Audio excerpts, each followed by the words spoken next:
বিসমিল্লাহির রহমানির রহিম। প্রিয় শিক্ষার্থীবৃন্দ, আসসালামু আলাইকুম। তোমরা কেমন আছো? আশা করি তোমরা ভালো আছো। কোভিড-19-এর কারণে আমরা যে অনলাইনে ক্লাস নিচ্ছি, আমার এইটা আজকে তৃতীয় লেকচার। তো আজকের এই লেকচারে আমি যা আলোচনা করব তার আগে আমার পরিচয় দেই। আমি সুফিয়া মতিন মহিলা কলেজের প্রভাষক। আমার নাম মোহাম্মদ হোসাইন আলী। আমার বিষয় উৎপাদন ব্যবস্থাপনা ও বিপণন। তো আজকে উৎপাদন ব্যবস্থাপনা ও বিপণনের প্রথম পত্রের চতুর্থ অধ্যায় নিয়ে আলোচনা করব। তো এই চতুর্থ অধ্যায়ের নাম হচ্ছে সামষ্টিক পর্যায় উৎপাদন। সামষ্টিক পর্যায় উৎপাদন এতটাই ইম্পর্টেন্ট, যারা পরীক্ষায় প্লাস পাওয়ার আশা করে, আমার মনে হয় তাদের জন্য আরও বেশি ইম্পর্টেন্ট।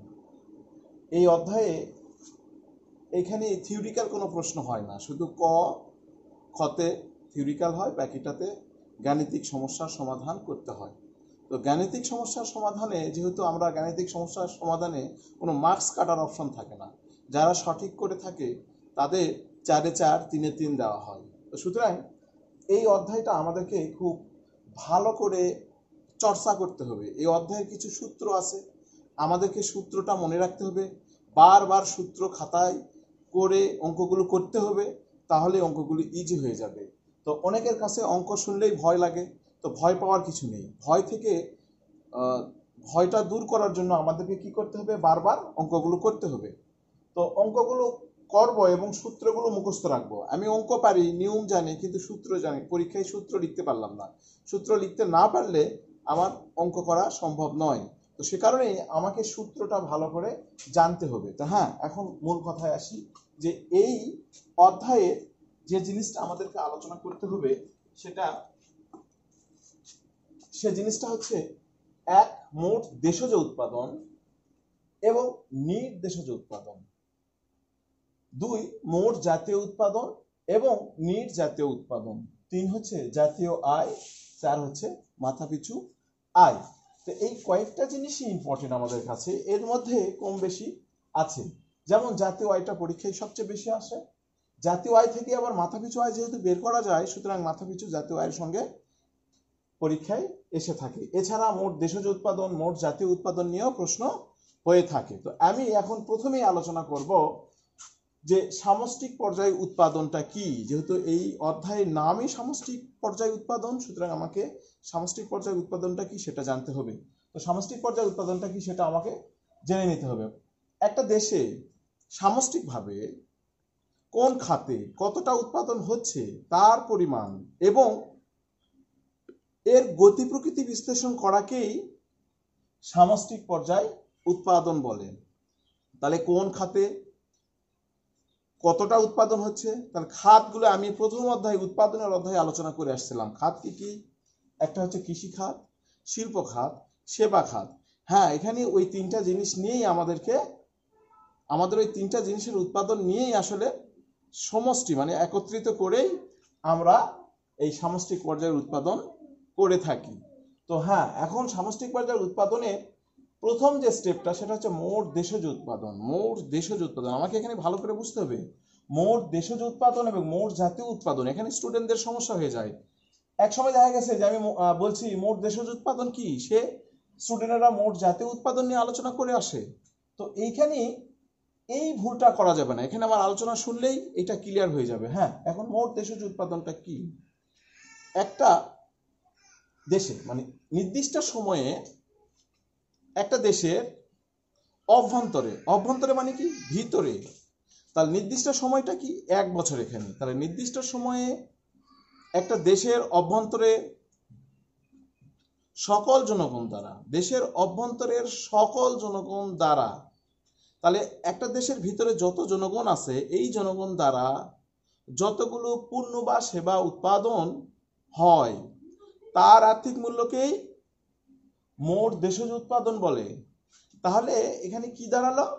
যে একটা দেশের ভিতরে আমরা নিজের দেশের লোক আছি, বাইরের দেশের লোক আছে। তাহলে এই যে আমার নিজের দেশের লোক এবং বাইরের দেশের লোক, এই দুইটাতে এইগুলো লোক দিয়েই যতগুলো উৎপাদন হচ্ছে, তার আর্থিক মূল্যকেই আমরা মোট দেশজ উৎপাদন বলে থাকি। তো এই মোট দেশজ উৎপাদনের মূল সূত্রটা হচ্ছে জিডিপি। আমরা মোট দেশজ উৎপাদনকে সংক্ষেপে কি বলে বলতেছি? জিডিপি। তাহলে এই জিডিপি সমান হচ্ছে সি প্লাস আই প্লাস জি। হ্যাঁ, এখন জিটা কি? জিটা হচ্ছে গ্রস, মানে হচ্ছে মোট, G R O double S, gross. ডিটা কি? Domestic, domestic.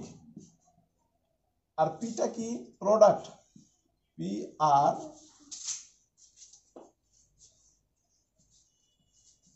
প্রোডাক্ট। এই তিনটা থেকে আমার জিডিপি হয়েছে। গ্রোস মানে মোট, জি আসছে, আর ডোমেস্টিকের ডি আসছে, আর প্রোডাক্টের পি আসছে, এসে আমার হয়েছে জিডিপি। হ্যাঁ, এই জিডিপি সমান আমি জানতেছি সি প্লাস আই প্লাস জি। এখন সিটা কি, আইটা কি এবং জিটা কি, এটা আমাকে জানতে হবে। আর এটা জানতে না পারলে আমি অঙ্ক করতে পারবো না। সি কে আমরা কি বলতেছি? সি কে আমরা বলতেছি বাংলায় ভোগ ব্যয়, ভোগ ব্যয়। আয়টাকে বলতেছি বিনিয়োগ ব্যয়,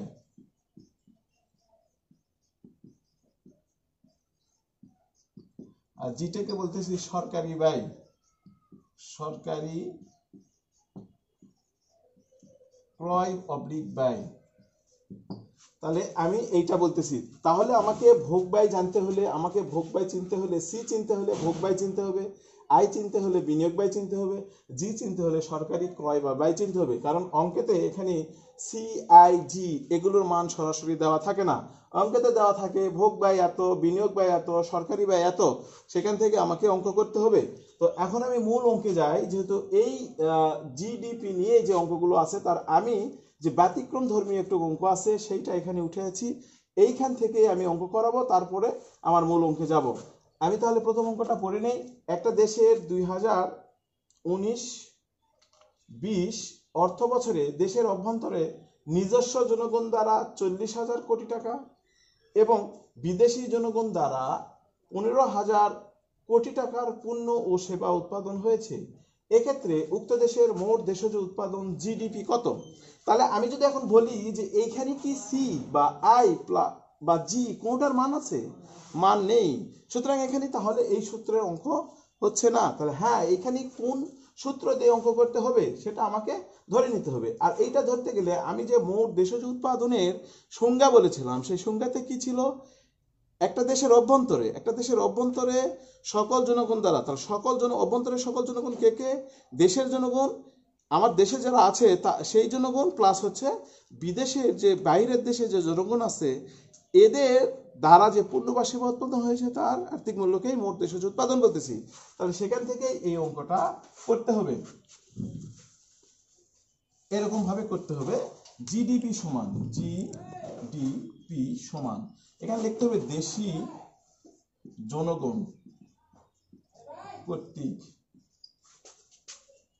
উৎপাদিত, দেশি জনগণ কর্তৃক সৃষ্ট উৎপাদন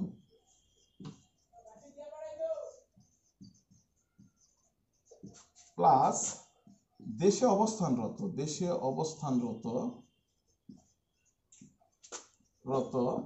বিদেশি জনগণ কর্তৃক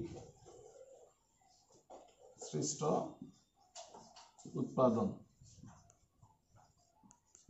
তাহলে এইখানে আমাকে এই অঙ্কতে এই সূত্রের মাধ্যমে অঙ্ক করতে হবে, যে সংজ্ঞা থেকে যে সূত্রটা তৈরি করতে হবে। তাহলে সংজ্ঞা থেকে সূত্র তৈরি করতেছি আমি কিভাবে? দেশি জনগণ কর্তৃক উৎপাদিত সৃষ্ট উৎপাদন প্লাস দেশে অবস্থানরত বিদেশি জনগণ কর্তৃক সৃষ্ট উৎপাদন। তাহলে এখন দেশি জনগণ কর্তৃক উৎপাদন কত হয়েছে? 40,000। তাহলে সমান 40,000 প্লাস হচ্ছে কত? বিদেশি দ্বারা কত? 15,000 কোটি টাকা সমান কত হচ্ছে? 15 আর 40 কত হয়? 55,000 কোটি টাকা। এটাই হচ্ছে এই অঙ্কের উত্তর। সুতরাং আমরা ভয় পাবো না, এইটাই সহজ। বরং এইটার বইয়ে সূত্র না দেওয়ার কারণে আমরা অনেক সময় ভয় পেয়ে থাকি। তো আমরা এখানে সংজ্ঞা থেকে সূত্র বের করে অঙ্কটা করলাম। হ্যাঁ, এখন আমি 2 নম্বর অঙ্কটা দেখব। 2 নম্বর অঙ্ক দেখার আগে অঙ্কটা মিশিয়ে নেই।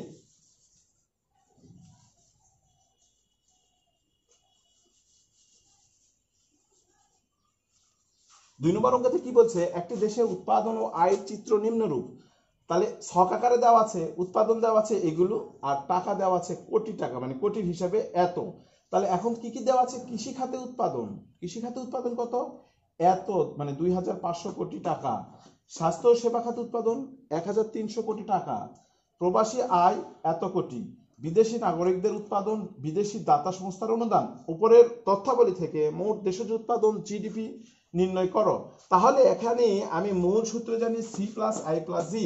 তো সি প্লাস আই প্লাস জি মানে কি, ভোগ ব্যয়, বিনিয়োগ ব্যয় আর সরকারি ব্যয়। ভোগ ব্যয়, বিনিয়োগ ব্যয় আর সরকারি ব্যয়ের কি কোনো কথা এখানে বলা আছে? না, বলা নেই।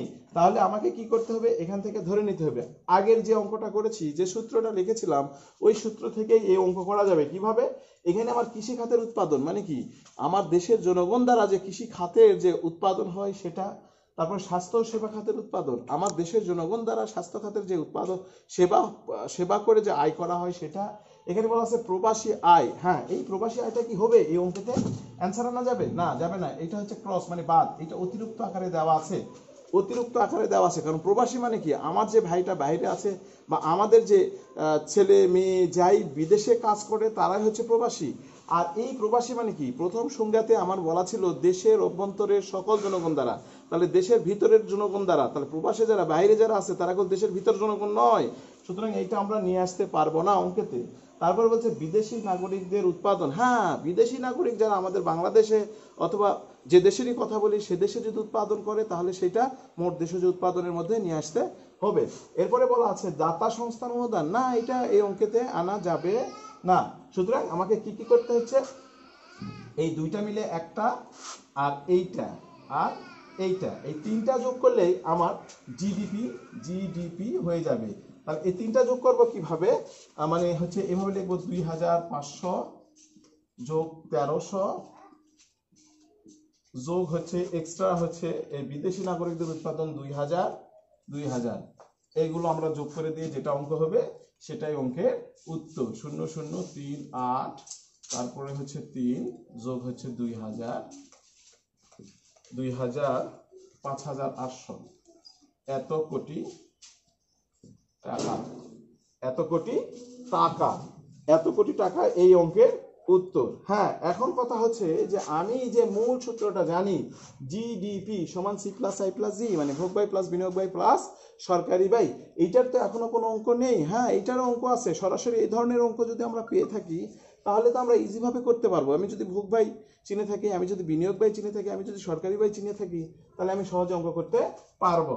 আর এইগুলো যেহেতু আমাকে একটু ব্যতিক্রম, সুতরাং আমি এই অঙ্কগুলি করে দিলাম। সঙ্গে আমি যদি এখানে একটু আলোচনা করি যে এইটা মিশে দেই, যদি মিশে দিয়ে এখানে যদি একটু লিখে ফেলি অন্য অঙ্ক, তাহলে একটু কেমন হয় দেখি।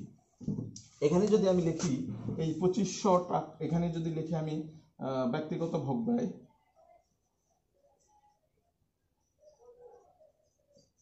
এত কোটি টাকা, তারপরে মোট বিনিয়োগ ব্যয়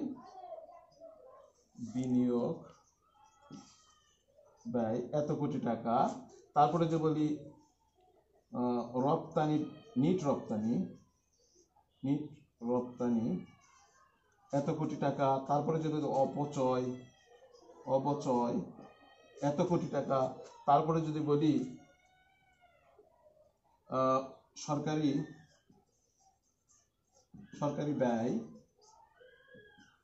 ব্যয় এত টাকা। তাহলে সেক্ষেত্রে আমার অঙ্ক কি হচ্ছে, সরাসরি আমি যদি এখন জিডিপি চাই, উপরের তথ্যাবলী থেকে মোট দেশজ উৎপাদন নির্ণয় করো, তাহলে সরাসরি আমার কি হচ্ছে, সরাসরি জিডিপি সমান সি প্লাস আই প্লাস জি, এই সূত্রে অঙ্ক বসানো যাচ্ছে। কারণ হচ্ছে ব্যক্তিগত ভোগ ব্যয়টা হচ্ছে কি সি, তারপর হচ্ছে মোট বিনিয়োগ ব্যয়টা কি আই, তারপরে নিট রপ্তানি এইটা কি আমার এই তিনটার মধ্যে কি লাগতেছে, নিট রপ্তানি এক্স মাইনাস এম লাগতেছে না। সুতরাং এটা হচ্ছে ক্যান্সেল, এটা বাদ। অপচয় আমার যদি জিডিপিতে অপচয় লাগতেছে না, তাহলে এইটাও বাদ। তাহলে সরকারি ব্যয়টা কি জি। সুতরাং আমাকে এই তিনটা জিনিসের মান বসিয়ে দিলে অঙ্ক হয়ে যাবে। প্লাস আয়ের মান হচ্ছে 1300 ধরছি, প্লাস জির মান দেওয়া আছে 800, জির মান 800। হ্যাঁ, এখন আমি যোগ করে যেটা আসবে সেটা এই অঙ্কের উত্তর। হ্যাঁ, এবার আমি যেহেতু আগে আলোচনা করলাম মোট দেশজ উৎপাদন এবং নিট দেশজ উৎপাদন নিয়ে একটু গ্যাপ ছিল। নিটটা হচ্ছে যে মোট দেশজ উৎপাদনটা কি ছিল, জিডিপি। সেখান থেকে অপচয় মানে অবচয় বাবদ যে বাদ এবং মূলধনের ক্ষয়জনিত ব্যয় বাদ দিলেই যেটা পাওয়া যাবে সেটাই হচ্ছে নিট দেশজ উৎপাদন। হ্যাঁ, এবার আমি আলোচনা করব মোট জাতীয় উৎপাদন কি। মোট জাতীয় উৎপাদন আর মোট দেশজ উৎপাদন নিয়ে আমাদের যে সমস্যা হয় সেটা আমি প্রথমেই বলেছিলাম। তো মোট দেশজ উৎপাদনের সঙ্গে আমি বলেছিলাম কি, যে একটা দেশের অভ্যন্তরের জনগণ দ্বারা। আর এখন মোট জাতীয় উৎপাদনটা বলবো দেশের জনগণ দ্বারা। হ্যাঁ, আমি সংজ্ঞা আকারে বলি। সংজ্ঞা আকারে হচ্ছে যে নির্দিষ্ট সময়, একইভাবে 1 বছর নির্দিষ্ট সময় একটা দেশের সকল জনগণ দ্বারা, একটা দেশের সকল জনগণ দ্বারা। আমার যে ভাই বাইরে আছে সে কি আমার দেশের জনগণ নয়? অবশ্যই আমার দেশের জনগণ। হ্যাঁ, সকল জনগণ দ্বারা পণ্য বা সেবা, যতগুলো পণ্য বা সেবা উৎপাদন হয়েছে তার আর্থিক মূল্যকেই মোট জাতীয় উৎপাদন বলে। তাহলে তার আর্থিক মূল্যকেই মোট জাতীয় উৎপাদন বলে। এখানে বিদেশি যে লোকগুলো আমাদের দেশে অবস্থান করছে তারা এর মধ্যে ইনভলভ হবে না। আমাকে এই জিনিসটাই মাথায় রাখতে হবে যে দেশজের ক্ষেত্রে আমার অভ্যন্তরের জনগণ দ্বারা, আর যখন জাতীয়র ক্ষেত্রে আমার দেশের জনগণ দ্বারা। হ্যাঁ, এটাই হচ্ছে মোট জাতীয় উৎপাদন। হ্যাঁ, এই মোট জাতীয় উৎপাদনের অঙ্ক আছে এবং সূত্র আছে। তবে এই মোট জাতীয় উৎপাদনকে সংক্ষেপে আমরা বলতে পারি জিএনপি। এখন জিএনপিটা কিভাবে আসলো? আগের মতোই, জিতে হচ্ছে গ্রোস, এনটা হচ্ছে কি ন্যাশনাল, আর পি হচ্ছে প্রোডাক্ট। হ্যাঁ, সেম ভাবে আসলো, কিন্তু এখানে শুধু ওখানে ডি ছিল আর এখানে আসছে এন। এই এন এর জায়গায় হয়েছে ন্যাশনাল থেকে এন হয়েছে, বাকিটা ঠিক আছে। হ্যাঁ, এখানে আমি দেখতেছি দুইটা সূত্র। আমি এখানে দুইটা সূত্র দেখতেছি। আমার সূত্রতে কোথাও কিছু লেখা নেই, শুধু লেখা আছে এক জায়গায় C plus I plus G plus X minus M, আর আরেক জায়গায় দেখতেছি summation of R, summation of W, summation of I, summation of P. তাহলে সেক্ষেত্রে আমি কি করব? হ্যাঁ, সেক্ষেত্রে আমার এই মোট জাতীয় উৎপাদনকে 3 ভাগে ভাগ করা যায়। অনেকে পরীক্ষায় এমসিকিউতে ভুল করে থাকে, অনেকে 2 ভাগে দিয়ে থাকে। 3 ভাগে এই জন্য দেয় নাই যে 3 ভাগের 1 ভাগ আমাদের দরকার হয় না, 1 ভাগটা আমরা ফলো করি না, এই জন্য স্টুডেন্টরা 2 ভাগে অঙ্ক করে থাকে এবং এমসিকিউ এর উত্তররা 2 প্রকার দিয়ে আসে। কিন্তু না, এখানে 3 প্রকার। একটা হচ্ছে ব্যয় পদ্ধতিতে, একটা হচ্ছে আয় পদ্ধতিতে, আর একটা হচ্ছে উৎপাদন পদ্ধতিতে। সে কারণেই 3 প্রকার হবে এবং আমি এখানে অঙ্ক করব 2 প্রকারে, কারণ সূত্র আছে 2 প্রকার, 2 পদ্ধতিতে অঙ্ক করা যায়। তো একটা হচ্ছে এই যে জিএনপি সমান হচ্ছে সি প্লাস আই প্লাস জি। আমি কি বলছিলাম? সিটা কি? ভোগ ব্যয়। আইটা কি? বিনিয়োগ ব্যয়। জিটা কি? সরকারি ব্যয়। তাহলে এখানে ব্যয়ের কথাই বেশি বলা হচ্ছে, সব জায়গায় ব্যয় ব্যয় ব্যয়। তার মানে সব জায়গায় যেহেতু ব্যয়, তার মানে এটাই হচ্ছে ব্যয় পদ্ধতিতে জিএনপি, মানে মোট জাতীয় উৎপাদন। এখন আয় পদ্ধতি তাহলে কি? Summation of R, summation of W, summation of I, summation of P. আরটাকে কি বলা হচ্ছে? খাজনা। ডব্লিউ কে মজুরি। আইটা কি? সুদ। পিটা হচ্ছে মুনাফা। তাহলে এই কয়েকটা জিনিস আমার জানতে হবে। হ্যাঁ, জেনে অঙ্ক করতে হবে। তবে আমি সাইডে আরেকটা অঙ্ক করেছি, এই অঙ্কটা আমরা দেখব। এই অঙ্কটা যদি আমরা করতে পারি তাহলে অন্য অঙ্ক খুব সহজেই আমরা করতে পারবো। আমি ক্লাসেও এই অঙ্ক নিয়ে আলোচনা করেছি।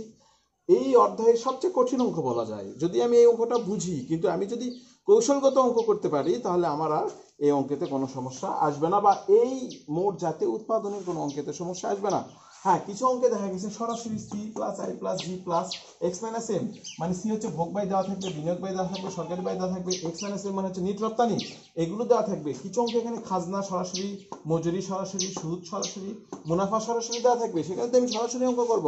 কিন্তু যদি সরাসরি না দেওয়া থাকে মানগুলো, তাহলে সেক্ষেত্রে আমাকে কৌশল করে অঙ্ক বের করতে হবে।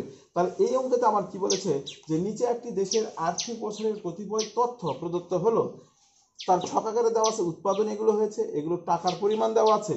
তাহলে উৎপাদন কি কি দেওয়া আছে? খাজনা, ব্যক্তিগত ভোগ ব্যয়, কর্পোরেট আয়কর, মুনাফা, নিট রপ্তানি, লভ্যাংশ, মূলধন ভোগ, অ্যালাউন্স, সুদ, পরোক্ষ কর, সরকারি ক্রয়, অভ্যন্তরীণ বিনিয়োগ, নিয়োগপ্রাপ্ত ব্যক্তিদের ক্ষতিপূরণ, আর হচ্ছে মালিকানা বাবদ ক্রয়। মালিকানা বাবদ ক্রয়। তাহলে প্রথমে যদি আমি এখান থেকে যদি বের করি যে এইখান থেকে উপরের তথ্যাবলী থেকে জিএনপি নির্ণয় করো, এখান থেকে ব্যয় পদ্ধতি এবং আয় পদ্ধতি নির্ণয় করবো কিসে? আয় পদ্ধতিতে এবং ব্যয় পদ্ধতিতে। তাহলে এখানে আমার আমি লিখে রাখছি GNP সমান C plus I plus G plus X minus M। তাহলে এই C plus I plus G plus X minus Mটা কি? ব্যয় পদ্ধতি। তাহলে আমি প্রথমে ব্যয় পদ্ধতি নির্ণয় করে দেখব। তাহলে ব্যয় পদ্ধতি নির্ণয় করতে গেলে এখানকার তালিকাটাকে আমি ফলো করব। ব্যয় মানে কি? এখানে সিটা কি? সিটা হচ্ছে ব্যক্তিগত ভোগ ব্যয়। হ্যাঁ, সি দেওয়া আছে, সরাসরি দেওয়া আছে, তার মানে এটা লাগবে। তারপরে কি দেওয়া আছে? আয়। আয়টা কি? বিনিয়োগ। বিনিয়োগটা কি এখানে আছে? হ্যাঁ, অভ্যন্তরীণ বিনিয়োগ এটাও আছে, অভ্যন্তরীণ বিনিয়োগ। তাহলে কি বলতেছে? আয়। আয় লিখে আমি গোল দিলাম। তারপরে কি দেওয়া আছে? জি। যেটা হচ্ছে কি সরকারি, এখানে সরকারি ব্যয়। সরকারি ব্যয়টা কি আছে কোনো জায়গায়? মালিকানা বাবদ, ব্যক্তিগত ক্ষতিপূরণ, অভ্যন্তরীণ, সরকারি ক্রয়। হ্যাঁ, সরকারি ক্রয় আছে, জি। তাহলে এটা আমার হয়ে গেল, সরাসরি হয়ে গেল। তারপরে এক্স মাইনাস এম। এক্সটাকে আমি রপ্তানি আয় বলতেছি, এমটাকে আমদানি আয় বলি, কিন্তু এখানে এক্স মাইনাস এম যখনই থাকবে তো সেটাকে আমরা নিট রপ্তানি বলে থাকি। নিট রপ্তানি, এবং নিট রপ্তানি এখানে সরাসরি আছে কিনা আমি দেখবো। হ্যাঁ, নিট রপ্তানিও আছে, এক্স মাইনাস এম। তো তাহলে এখন আমি এই অঙ্কের মান বসে দিব, মান বসে দিয়ে দেখব কত উত্তর আসে। তাহলে সেটা ব্যয় পদ্ধতিতে উত্তর আসবে। সি এর মান হচ্ছে, ভোগ ব্যয়ের মান এখানে দেওয়া আছে 1070। তাহলে আমি 1070 লিখব। 1070 প্লাস বিনিয়োগ ব্যয় দেওয়া আছে। বিনিয়োগ ব্যয়টা হচ্ছে নিচে অভ্যন্তরীণ বিনিয়োগ, এখানে 1 2 3 1 2 3 355 লিখব, যোগ জি মানে সরকারি ব্যয়। সরকারি ব্যয়টা এখানে আছে এইটা, তার 270 লিখব, যোগ হচ্ছে এক্স মাইনাস এম মানে হচ্ছে নিট রপ্তানি। আর নিট রপ্তানিটা দেওয়া আছে, নিট রপ্তানি দেওয়া আছে 1 2 3 4 5, 5 নম্বর ঘরে 1 2 3 4 5 17। তাহলে এখানে 17 মান বসে দিলাম। এখন এই টোটাল যোগ করে যা পাবো সেটাই হচ্ছে যে ব্যয় পদ্ধতিতে GNP। তাহলে 7 0 5 12 12 হাতের 1 2 2 আর সাথে 9 9 5 14 14 আর 7 21 হাতের 2 4 4 7 7 1 1712। এটা উত্তর। এখন আমি এটা করলাম হচ্ছে ব্যয় পদ্ধতিতে। এখন আয় পদ্ধতিতে, হ্যাঁ এখানে আয় পদ্ধতিতে একটু সমস্যা আছে। যে আয় পদ্ধতিতে সমস্যাটা হচ্ছে যে কিভাবে আমরা এখানে আয় পদ্ধতির যেটা সূত্র সেটা কি জানি, আয় পদ্ধতির যেটা সূত্র সেটা কি জানি। আসলে আয় পদ্ধতির সূত্র এটা নয়। আয় পদ্ধতির সূত্র আগে আমি লিখি, দেখি কি দাঁড়ায়। আয় পদ্ধতির সূত্র হচ্ছে যে GNP সমান হচ্ছে summation of R summation of W plus summation of I plus summation of P। তাহলে এখানে আমার আর হচ্ছে খাজনা যদি বলি, খাজনাটা আছে। তারপরে মজুরি, মজুরি কি কোথাও আছে? এই চার্টের মধ্যে মজুরি দেওয়া নেই, সরাসরি মজুরি দেওয়া নেই। তারপরে আয়, সুদ, সুদটা আছে, সুদটাও আছে। তারপরে পি হচ্ছে মুনাফা, মুনাফাটাও আছে। তাহলে এখানে খাজনা আছে, মুনাফা আছে, সুদ আছে। তাহলে আমি কি পেলাম না? আমি পাই নাই হচ্ছে মজুরি। তাহলে মজুরিটা যেহেতু পাই নাই, সেক্ষেত্রে আমাকে কি করতে হবে? আমি এখানে মজুরি খুঁজতে গেলে আমার অনেক সমস্যা। সুতরাং আমাকে মাথায় রাখতে হবে, আমি ক্লাসেও আলোচনা করেছি যে এই অঙ্কের যে আমার ব্যয় পদ্ধতির যে নিয়ম ছিল, ব্যয় পদ্ধতির যে 4টা জিনিস ছিল, একটা হচ্ছে বিনিয়োগ ব্যয়, ভোগ ব্যয়, সরকারি ব্যয়, আর হচ্ছে নিট রপ্তানি। এই 4টা বাদে এই চার্টে যা আছে সবগুলো যোগ করে দিব। আর সবগুলো যোগ করে দিলেই আয় পদ্ধতির উত্তর চলে আসবে। তো ইনশাল্লাহ তোমরা সবগুলো যোগ করে নিয়ে এইটা তোমরা যোগ করে আয় পদ্ধতি বের করে নিবা। হ্যাঁ, এখানে এই যে এই চার্টের যে একটা পদ্ধতি হয়ে গেল, এর বাইরে এই 2টা নিয়মের যে অঙ্ক আছে, এই 2টা নিয়মের সরাসরি অঙ্ক দেওয়া থাকে। একটু ব্যতিক্রম হচ্ছে এইটাই। আর এই ব্যতিক্রমটা যদি আমরা করতে পারি তাহলে আমাদের মোট জাতীয় উৎপাদনের ক্ষেত্রে আর সমস্যা থাকবে না। এখন হ্যাঁ, মোট জাতীয় উৎপাদনের পরে এখানে আছে নিট জাতীয় উৎপাদন। নিট জাতীয় উৎপাদনটা কি? আগের মতোই মোট জাতীয় উৎপাদন থেকে আমার অপচয় অথবা মূলধনের ক্ষয়জনিত ব্যয় বাদ দিলে আমি নিট জাতীয় উৎপাদন পেয়ে যাব। হ্যাঁ, এবার আমরা 2টা জিনিস শিখলাম, মোট দেশজ উৎপাদন, মোট জাতীয় উৎপাদন। আমি ধারাবাহিকভাবে অঙ্ক করব। ধারাবাহিকভাবে অঙ্ক করলে আমাদের মেমোরিতে বেশি থাকবে। সে কারণেই আমি প্রথমটা করলাম জিডিপি, তারপরে জিএনপি, এখন হচ্ছে মোট জাতীয় আয়, যাকে আমরা এনআই বলি, ন্যাশনাল ইনকাম। ন্যাশনাল ইনকাম, এই ন্যাশনাল ইনকাম এর সূত্র হচ্ছে জিএনপি মাইনাস ডিসি। আমার সূত্র মনে রাখার জন্যও আমাকে পর্যায়ক্রমে এগুলো অঙ্ক করতে হবে। যেমন মোট দেশজ উৎপাদনে ছিল জিডিপি, তাহলে তারপরে ছিল মোট জাতীয় উৎপাদন, সেখানে আসছে জিএনপি, তাহলে জিএনপি ছিল। জিএনপি থেকে আমার এখন জাতীয় আয়ের ক্ষেত্রে যেহেতু জিএনপি আসতেছে, সুতরাং আমার এভাবে ধারাবাহিকভাবে যদি অঙ্ক করতে পারি এবং সূত্রগুলো মেমোরিতে রাখতে পারি, তাহলে আমাদের দীর্ঘদিন সূত্রগুলো মেমোরিতে থাকবে। এখন সেক্ষেত্রে আমার কি আসতেছে, জিএনপি মাইনাস ডিসি, তারপরে মাইনাস টিআই। টিআইকে আমরা পরোক্ষ কর বলতেছি, এগুলোই মনে রাখতে হবে। আমি বারবার বলতেছি, মনে রাখতে হবে পরোক্ষ কর, পরোক্ষ কর। আমি এগুলো যদি না জানি তাহলে অঙ্ক করতে পারবো না। টিপিটাকে কি বলতেছি, হস্তান্তর পাওনা, হস্তান্তর পাওনা। এসজি কে কি বলতেছি, এসজিটাকে কি বলতেছি, এসজিটাকে বলতেছি সরকারের উদ্বৃত্ত মুনাফা। সরকারের যে অতিরিক্ত মুনাফা থাকে, সরকারি উদ্বৃত্ত মুনাফা, অতিরিক্ত যেটা মুনাফা অতিরিক্ত সেইটা। হ্যাঁ, এখন এসবি কে কি বলতেছি, এসবি কে বলতেছি সরকার প্রদত্ত ভর্তুকি। সরকার যেগুলোতে ভর্তুকি দেয়, যেমন অনেক জায়গাগুলোতে আছে সরকার ভর্তুকি দেয়, যেমন কৃষিক্ষেত্রে ভর্তুকি দেয়, শিক্ষাক্ষেত্রে ভর্তুকি দেয়, এরকম অনেক জায়গা আছে সরকারের যেখানে ভর্তুকি দিতে হয়, সেইটাকে আমরা এসবি বলতেছি। তাহলে সরকার প্রদত্ত ভর্তুকি, এই জিনিসগুলো আমাদেরকে মেমোরিতে রাখতে হবে। এই জিনিসগুলো মেমোরিতে না রাখতে পারলে আমরা অঙ্ক করতে পারবো না।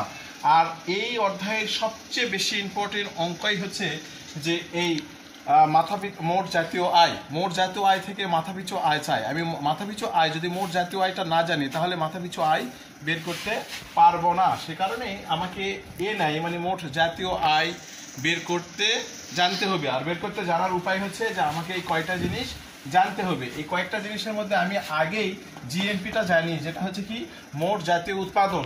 আর ডিসিটা কি, অপচয়। এখানে ডিসি না থাকে সিসিএ যদি থাকতে পারে, সিসিএ যদি থাকে তাহলে সেটাকে কি বলা হয়, মূলধনের ক্ষয়জনিত ব্যয়, মূলধনের ক্ষয়জনিত ব্যয়। তাহলে আমি এখন এখানে একটা অঙ্ক দিয়েছি, সেই অঙ্কতে বলেছে নিম্নে প্রদত্ত তথ্য থেকে জাতীয় আয় নির্ণয় করো। তাহলে জাতীয় আয় নির্ণয় করো, এখানে দেওয়া আছে কি মোট জাতীয় উৎপাদন 800 কোটি ডলার, অপচয় দেওয়া আছে 60, হস্তান্তর পাওনা দেওয়া আছে 40, পরোক্ষ কর দেওয়া আছে 30, সরকারের উদ্বৃত্ত মুনাফা দেওয়া আছে 50, সরকারি প্রদত্ত ভর্তুকি দেওয়া আছে 25। তাহলে সেক্ষেত্রে আমার সবগুলোর মান দেওয়া আছে, সবগুলোর মান দেওয়া আছে। আমার অঙ্ক করা খুবই সহজ হয়ে যাবে,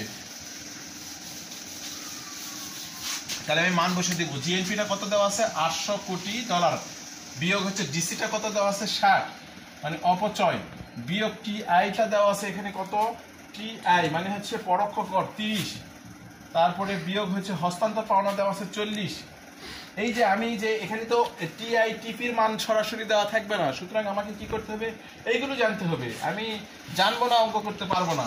তারপরে এসজিটা কি হচ্ছে, এসজিটা হচ্ছে সরকারের উদ্বৃত্ত মুনাফা কত 50, তারপরে যোগ হচ্ছে এসবি মানে প্রদত্ত ভর্তুকি, সরকার প্রদত্ত ভর্তুকি কত দেওয়া আছে 25 বসে দিলাম, দিয়ে এখন এটার ক্যালকুলেশন করলে আমার ইনশাল্লাহ অঙ্ক পেয়ে যাব। হ্যাঁ, এখানে কথা আছে, অনেক সময় এই অঙ্কগুলোতে অনেক জায়গাতেই কোনো কিছুর মান দেওয়া নেই, কিন্তু এনআই নির্ণয় করতে বলছে, শুধু জিএনপি দেওয়া আছে, সঙ্গে অপচয় দেওয়া আছে মানে ডিসি দেওয়া আছে বা সিসিএ দেওয়া আছে। সেক্ষেত্রে কি করব, সেক্ষেত্রে আমি দেখো এইগুলোর মান কি করব, এগুলোর মান যদি না দেওয়া থাকে, সেক্ষেত্রে আমাকে কি করতে হবে, জিরো বসাতে হবে, 0 - 0 +0।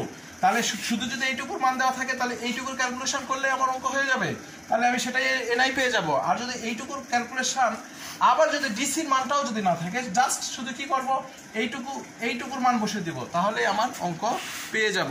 আমরা এরকম কখনোই ভাববো না যে কি ব্যাপার, এখানে তো কোনো কিছুর মান দেওয়া নেই। সেক্ষেত্রে এনআই বের করতে বলছে, শুধু মোট জাতীয় উৎপাদন দেওয়া আছে আর অপচয় দেওয়া আছে।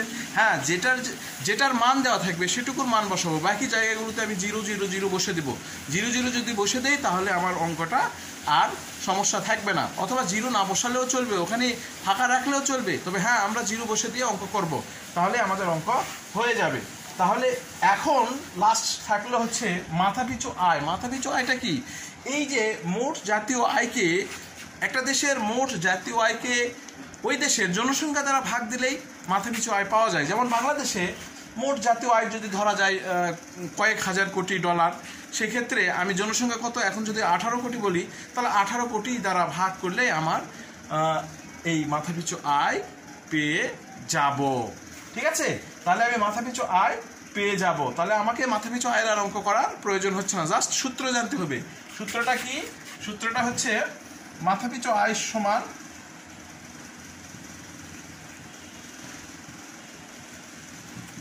তাহলে মোট জাতীয় আয়